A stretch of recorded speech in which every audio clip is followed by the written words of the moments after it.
आज का वचन उत्पत्ति अध्याय 33 वचन 1 से 11 तक है।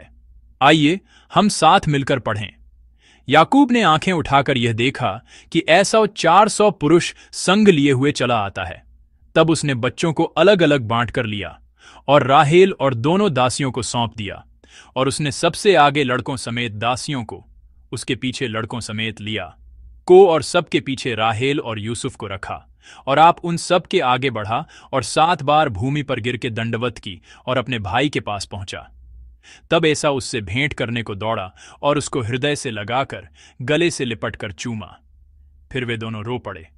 तब उसने आंखें उठाकर स्त्रियों और बच्चों को देखा और पूछा, ये जो तेरे साथ हैं वे कौन हैं?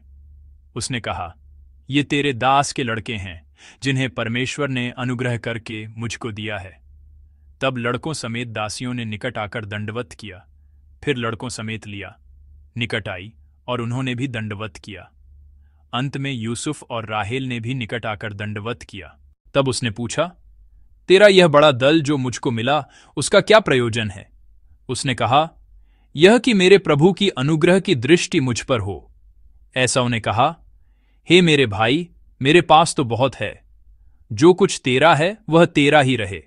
याकूब ने कहा, नहीं नहीं, यदि तेरा अनुग्रह मुझ पर हो तो मेरी भेंट ग्रहण कर, क्योंकि मैंने तेरा दर्शन पाकर मानो परमेश्वर का दर्शन पाया है, और तू मुझसे प्रसन्न हुआ है। इसलिए यह भेंट जो तुझे भेजी गई है ग्रहण कर, क्योंकि परमेश्वर ने मुझ पर अनुग्रह किया है और मेरे पास बहुत है। जब उसने उससे बहुत आग्रह किया तब उसने भेंट को ग्रहण किया। आमीन। परमेश्वर द्वारा प्रदान किया गया अनुग्रह, इस शीर्षक के साथ मैं आज सुबह का वचन साझा करूंगा। यब्बोक नदी के किनारे याकूब का परमेश्वर के साथ एक गहरा सामना हुआ। इस अनुभव ने याकूब के जीवन को पूरी तरह से बदल दिया। याकूब वह था जो सामना करने से बचता था और केवल भागता था।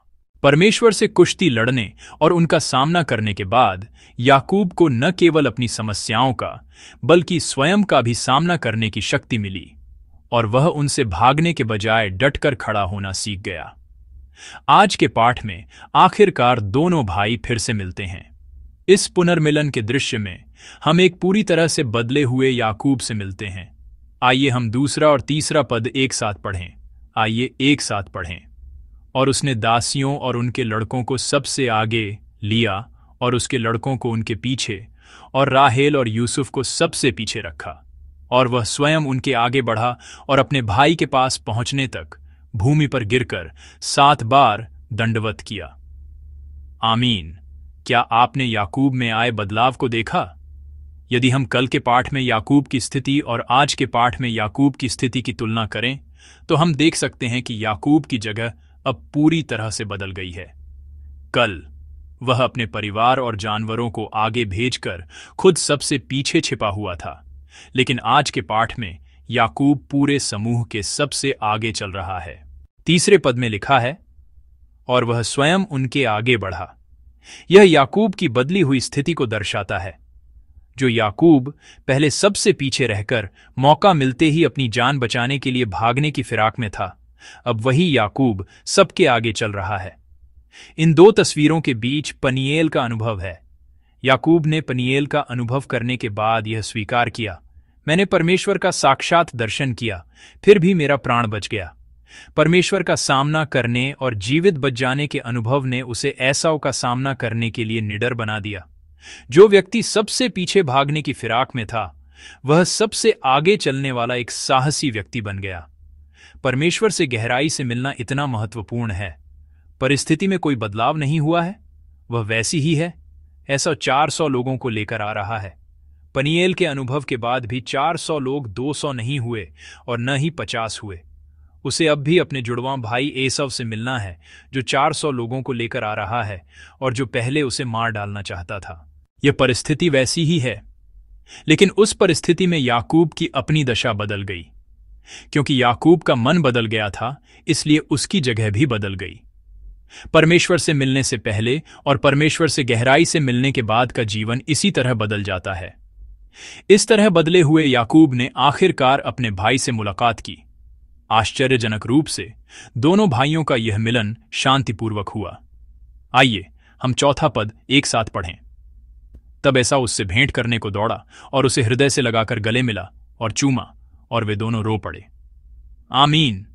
ये वही मिलन था जिसके डर से याकूब सो भी नहीं पा रहा था, लेकिन उम्मीद के विपरीत यह एक बहुत ही भावुक मिलन साबित हुआ। इस मिलन में पिछली कड़वाहट का कोई नामो निशान नहीं था। बस लंबे समय के बाद मिले भाइयों के बीच गहरा स्नेह और प्रेम ही दिखाई दे रहा है। 20 साल बाद मिले दोनों भाई एक दूसरे से लिपट कर रो रहे हैं। यह दृश्य देखकर ऐसा लगता है कि क्या याकूब को पिछली रात यब्बोक नदी के किनारे रात भर जागने की जरूरत थी?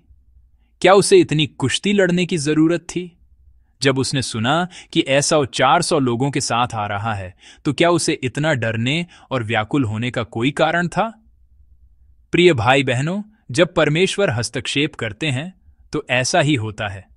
मन में आता है, क्या मुझे ऐसा करने की जरूरत थी? क्या मुझे इतनी चिंता करने की जरूरत थी? क्या मुझे इतना परेशान होने की जरूरत थी? क्या मुझे उस समस्या के लिए रात भर जाग कर इतनी कुश्ती लड़ने की जरूरत थी? जब हम परमेश्वर से गहराई से मिलते हैं तो यही अनुभव होता है। चिंता करना मनुष्य की एक सामान्य प्रवृत्ति है।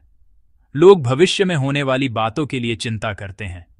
चिंता करते हुए वे सो नहीं पाते और चिंता करते हुए वे तरह तरह के विचार करके मानवीय योजनाएं बनाते हैं। किसे आगे रखें, किसे उसके बाद रखें, मैं कहाँ रहूं? वे इस तरह की योजनाएं बनाने लगते हैं। वे रात भर ऐसा ही करते रहते हैं। लेकिन ज्यादातर जिन बातों की हम चिंता करते हैं वे वास्तव में होती नहीं हैं। जो लोग परमेश्वर पर विश्वास नहीं करते वे भी ऐसा ही कहते हैं कि जिन बातों की हम चिंता करते हैं वे अक्सर होती ही नहीं हैं। लेकिन हम जो परमेश्वर पर विश्वास करते हैं, हम यह कहते हैं कि परमेश्वर ऐसा करते हैं कि जिन बातों की हम चिंता करते हैं वे वास्तव में घटित न हों।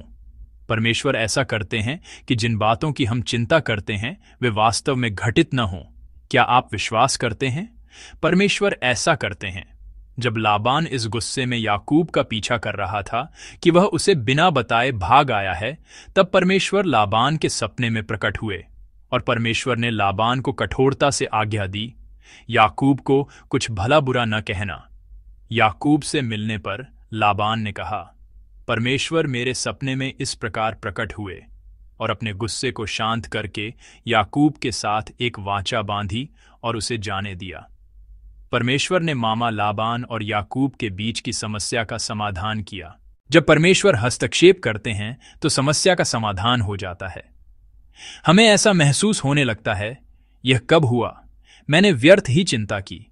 परमेश्वर हमें ऐसा ही महसूस कराते हैं। आज के पाठ में एसाव से मिलने का दृश्य भी ऐसा ही है। जब एसाव ने सुना कि याकूब लौट रहा है तो वह याकूब से मिलने गया। वह अकेला नहीं गया बल्कि 400 लोगों को लेकर आया। ये 400 लोगों की भीड़ निश्चित रूप से याकूब का स्वागत करने के लिए नहीं थी। जब वह निकला था तो एसाव ने निश्चित रूप से प्रतिशोध या बदला लेने के बारे में सोचा होगा, लेकिन रास्ते में उसका मन बदल गया।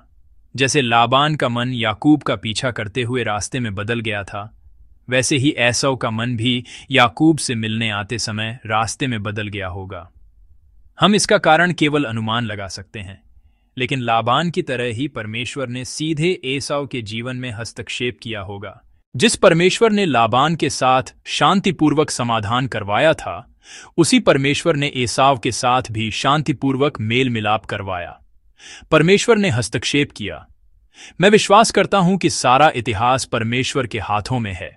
इसलिए मैं विश्वास करता हूं कि समस्या का समाधान भी परमेश्वर के पास है। यदि चिंता या परेशानी से समस्या का समाधान हो सकता है तो चिंता करें, परेशान हो, लेकिन ऐसा नहीं है। चिंता या परेशानी से समस्या का समाधान नहीं होता है। 20 साल पुरानी समस्या एक जीवन मृत्यु का प्रश्न बन चुकी समस्या। जब ऐसी समस्याएं भी एक रात के लिए परमेश्वर के हाथों में सौंप दी जाती हैं तो परमेश्वर के हस्तक्षेप से वे सुलझ जाती हैं। तब हमें ऐसा महसूस होता है, यह कब हो गया? क्या मुझे इतनी चिंता करने की जरूरत थी? परमेश्वर इसी तरह परिस्थितियों को बदल देते हैं और समस्याओं का समाधान करते हैं। सिर्फ एक रात में भाई से मिलने आने के रास्ते में ही मन बदल सकता है और समस्या का समाधान हो सकता है। जब परमेश्वर हस्तक्षेप करते हैं तो ऐसा ही होता है। जब याकूब घर से निकला था तब एसाव और याकूब निश्चित रूप से दुश्मन थे। एसाव ने याकूब को मारने का मन बना लिया था। वह सार्वजनिक रूप से यहां तक कह रहा था, मैं बस पिता इसहाक के मरने तक इंतजार करूंगा। लेकिन जब याकूब घर लौटा तो वे मेल मिलाप कर पाए। कोई भी देख सकता था कि यह सुलह आसान नहीं थी। 20 साल का लंबा समय और बेरशेबा से पद्दनराम की भौगोलिक दूरी भी उन दोनों भाइयों के दिलों के बीच की खाई से कम थी। जो खाई कभी न भरने वाली लगती थी, वह एक ही पल में याकूब से मिलने के रास्ते में ही पूरी तरह से भर गई। यह एक अद्भुत कार्य है। यही परमेश्वर का कार्य है। प्रिय विश्वासियों, क्या आपके जीवन में ऐसी समस्याएं हैं जो हल होती हुई नहीं दिखती? चाहे वह लंबे समय से अनसुलझी समस्या हो या लोगों के बीच इतनी बड़ी खाई हो कि लगता हो यह खाई भरी नहीं जा सकती। कोई भी समस्या ऐसी नहीं है जिसका समाधान न हो सके, क्योंकि परमेश्वर हैं।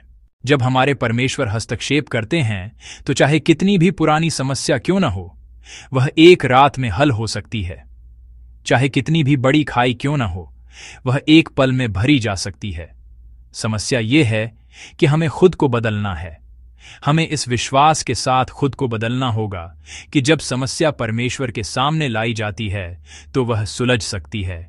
जैसे याकूब इज़राइल में बदल गया, जैसे भागने वाला व्यक्ति सामना करने वाला व्यक्ति बन गया, जैसे सबसे पीछे रहने वाला व्यक्ति सबसे आगे चलने वाला व्यक्ति बन गया, वैसे ही जब हम परमेश्वर से गहराई से मिलकर बदल जाते हैं तो समस्याएं अब समस्याएं नहीं रहती और वे शांतिपूर्वक और पूरी तरह से हल हो जाती हैं। इसलिए एसाव के साथ की समस्या वास्तव में असली समस्या नहीं है। लोगों के साथ संबंधों की समस्या जैसी चीजें असली समस्या नहीं है। असली समस्या परमेश्वर के साथ हमारे संबंध की है। असली समस्या मैं स्वयं हूं, मेरे और परमेश्वर के बीच का संबंध है। जब परमेश्वर के साथ हमारा संबंध बहाल हो जाता है, जब हम परमेश्वर की उपस्थिति का गहरा अनुभव करते हैं, तो दूसरे लोगों के साथ की समस्याएं स्वाभाविक रूप से हल हो जाती हैं। इसलिए हमें लोगों के बीच की समस्याओं पर ध्यान केंद्रित नहीं करना चाहिए। हमारी नजर हमारे जीवन की मानवीय समस्याओं पर नहीं टिकी रहनी चाहिए। हमें यह देखना है, मेरा परमेश्वर के साथ कैसा संबंध है। क्या मैं परमेश्वर के साथ अपनी पहली मुलाकात के समान ही गहरे उत्साह के साथ हर दिन जी रहा हूं? यही बात सबसे महत्वपूर्ण है। मैं प्रभु के नाम से आपको आशीष देता हूं कि आज का दिन परमेश्वर के साथ गहरा संबंध बनाने का दिन हो। मैं प्रभु के नाम से आपको आशीष देता हूं कि परमेश्वर के साथ बहाल हुए संबंधों के द्वारा आप अपनी सभी समस्याओं का समाधान पाएं।